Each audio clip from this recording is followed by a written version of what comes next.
Hello.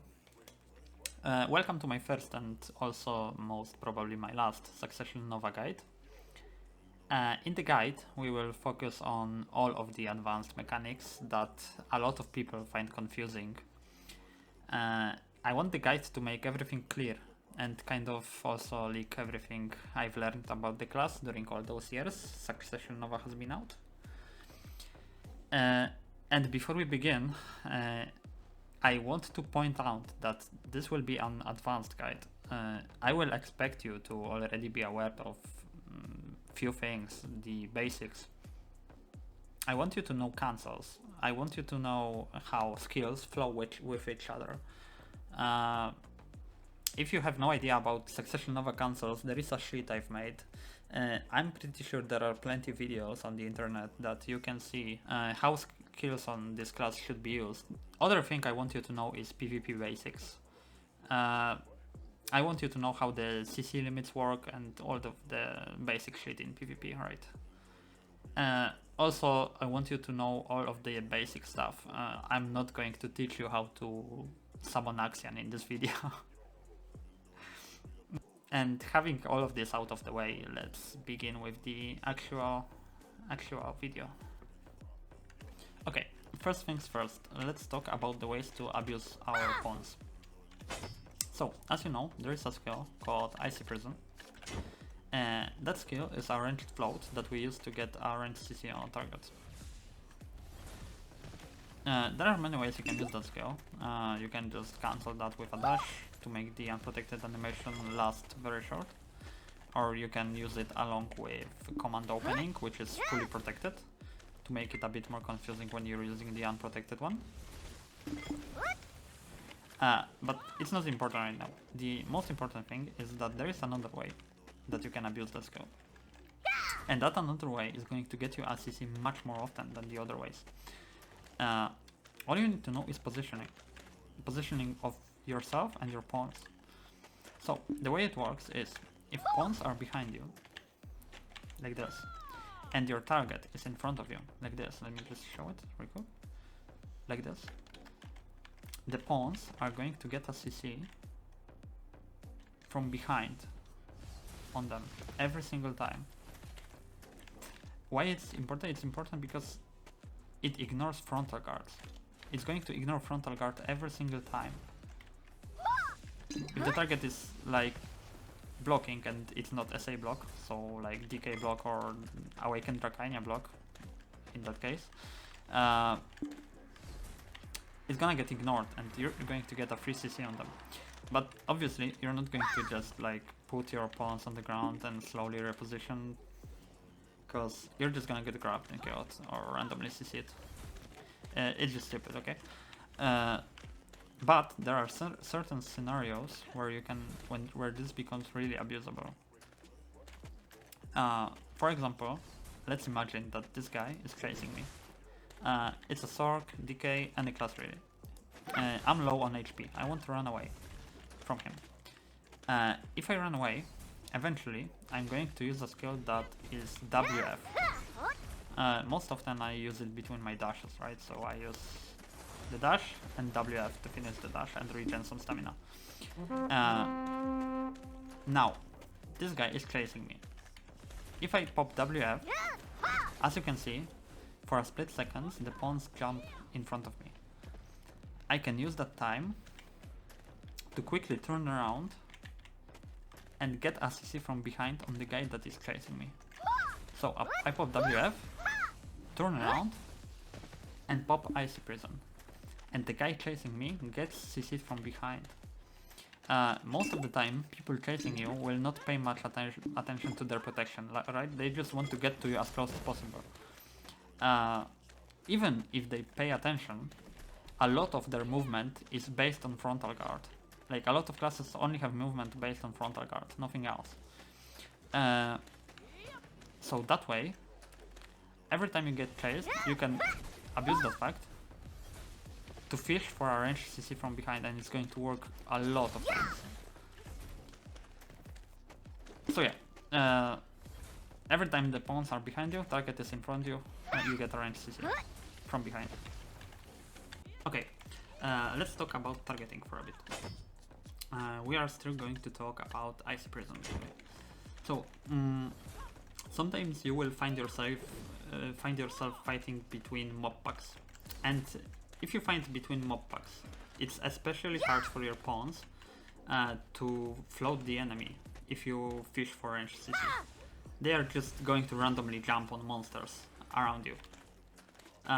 You can prevent that though, and the way to prevent that is knowing that your pawns are going to always jump on a target that has been hit with any of your spells in last 2 seconds.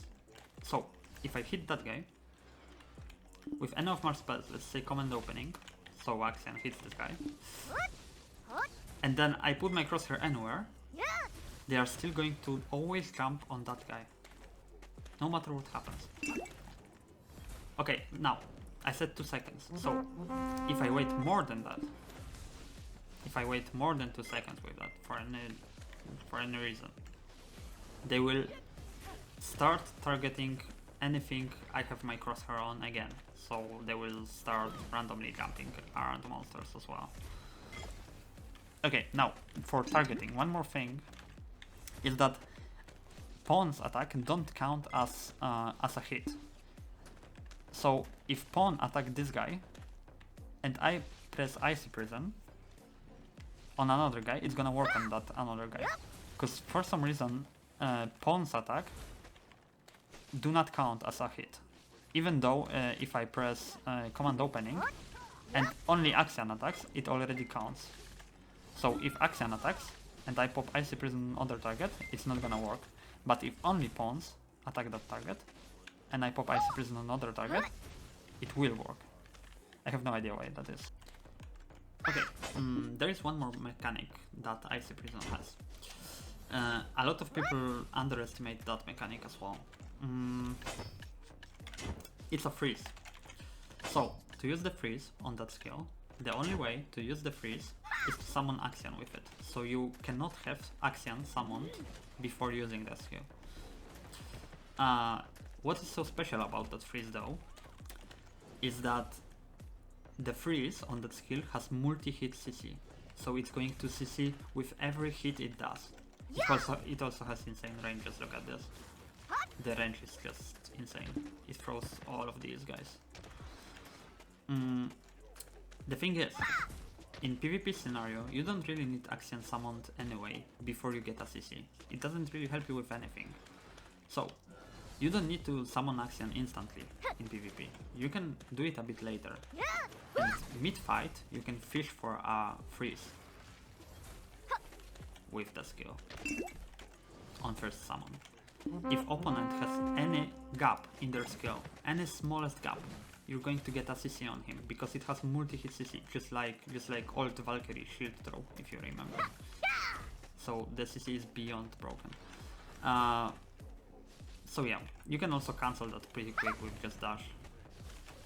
Of course, now I use the regular version because of Axion was already summoned. But yeah, you can always desummon him with shift space and then summon again with that skill. So you can pretty much abuse it all of the time. Okay, now for the freeze combos. I'm gonna begin with that I'm not going to give you any particular freeze combo. I believe it's the best if you work something out on your own. So, as Succession Nova, you need to get used to abusing your freezes. One of the freezes is Koratom's Binding. You need that on Quickslot. The other one is Binding Star. You also want that probably on Quickslot, but you can use Short as well. The duration doesn't really matter. One of them is 4 seconds, the other one is, let's see, 6 seconds. It doesn't really matter because both of them are going to reset CC limit on the opponent. Now, if you don't want to spend much time on learning the freeze combos, like you're not interested in that, but yeah, I still want you to use your freezes. So there is a lazy way you can do that. You can get a random CC. Right, every time you get random CC, you can follow it up with a freeze. And after you freeze, you don't do anything. You like just wait the duration of the freeze and wait for CC reset. And after the duration ends, you follow it up with any combo you know. Any combo you know. Because you're going to have 2 CCs to work with when the freeze ends. So you don't need to do anything after freezing. You just wait out and do any combo you know after that.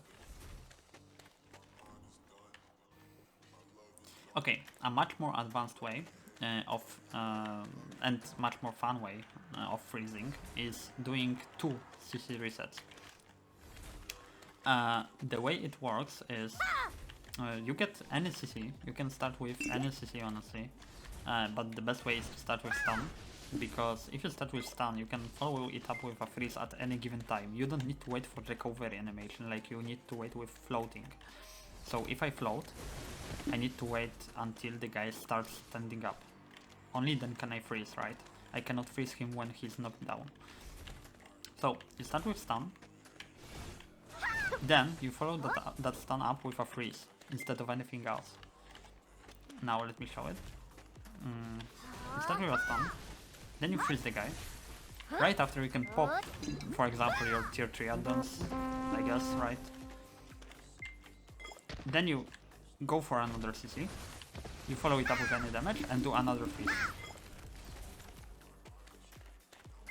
And after that freeze, you follow it up with another 2 CCs, right?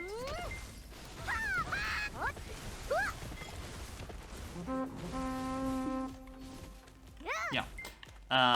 So yeah, if you pull that, it's a lot of damage, but most importantly, it's really fun to do. Like, you get the opponent, like, your opponent cannot move for literally 30 seconds or more. Like, it's simply insane, right?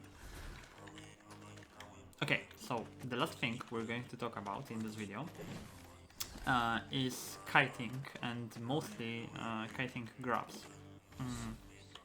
We don't really have many tools to kite grabs. We're a slow class overall and we only have 1 iframe, which is Star Skull. So you have to remember that you cannot waste that skill. You cannot waste your only iframe. If you're fighting a grab class, the only correct way of using Star Skull is to dodge the grab. So the moment you expect your opponent to press the grab button on you, you need to time it right and pop your iframe.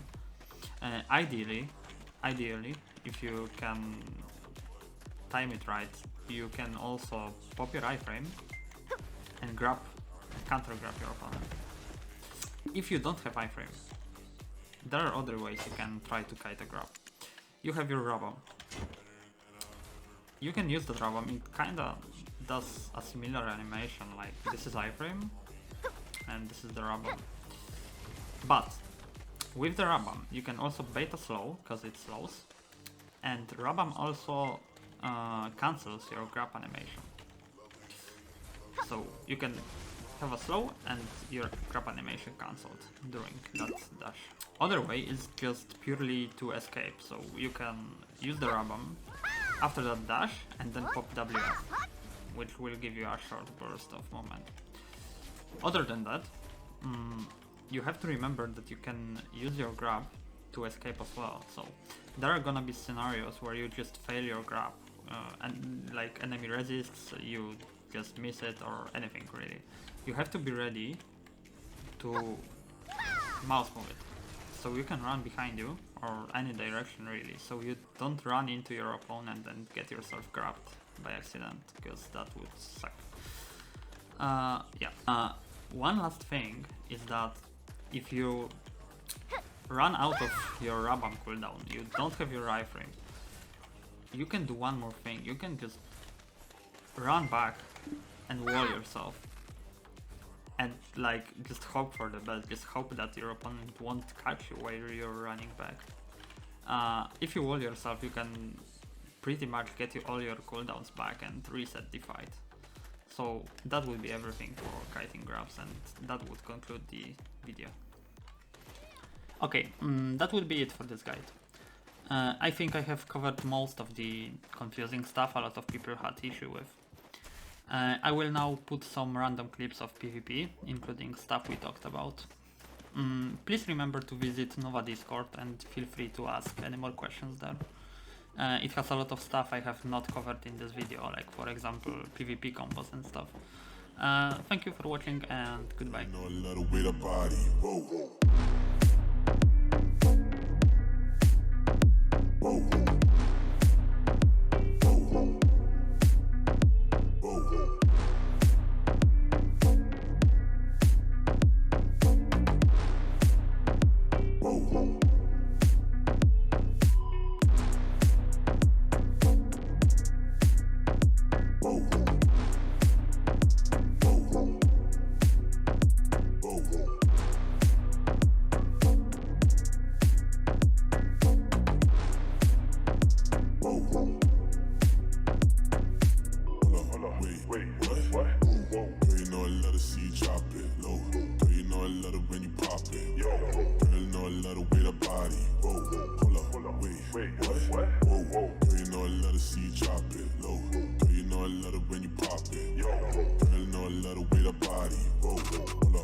Wait, what?